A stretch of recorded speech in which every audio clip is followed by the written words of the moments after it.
Hi guys, this is Kristen May Blaferte and I'm gonna show you how to build a 12 LED multiple blinking using push button.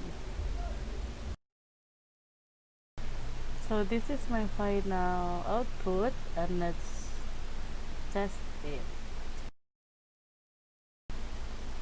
So I'm finished. Let's go to the coding.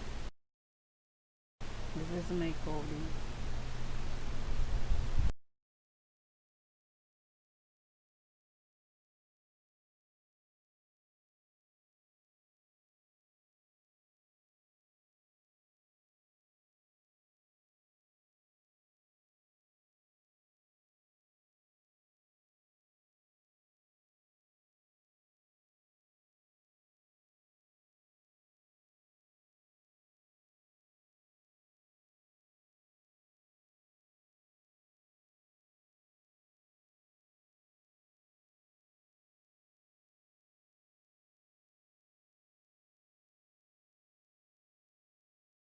So that's it for my 12 lead multiple blinking using push button and Arduino.